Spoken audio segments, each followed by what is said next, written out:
Assalamualaikum dan salam sejahtera. Jom kita tengok kenapa laporan GCMS penting untuk menentukan grade minyak gaharu.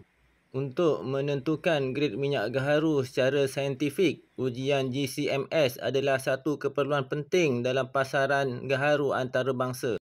GCMS atau Gas Chromatography Mass Spectrometry membolehkan kita mengenal pasti sebatian kimia utama dalam minyak.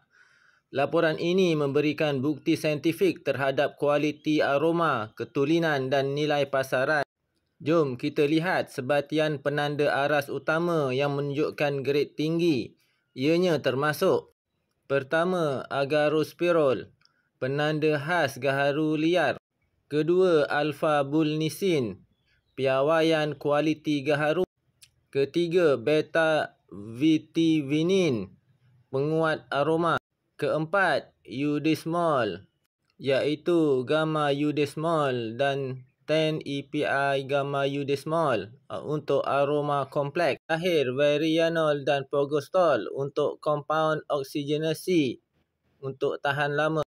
Sekarang kita perlu tahu di mana kita boleh dapatkan laporan GCMS ini. Di Malaysia, lokasi popular adalah di FRIM sendiri, iaitu Forest Research Institute Malaysia di Kepong, Selangor.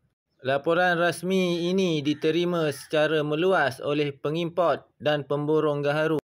Manakala di Indonesia, ujian GCMS boleh dilakukan di B2 P2 TOOT di Tawangmangu di Jawa Tengah, Indonesia, iaitu Balai Penyelidikan Herba di bawah Kementerian Kesihatan Indonesia. Minyak gaharu dengan nilai agarospirol melebihi 5% dan sebatian oksigenasi seperti valerianol melebihi 7% biasanya diklasifikasikan sebagai grade tinggi atau royal grade. Kesimpulannya, pastikan setiap titisan minyak gaharu anda disokong oleh laporan saintifik yang boleh dipercayai.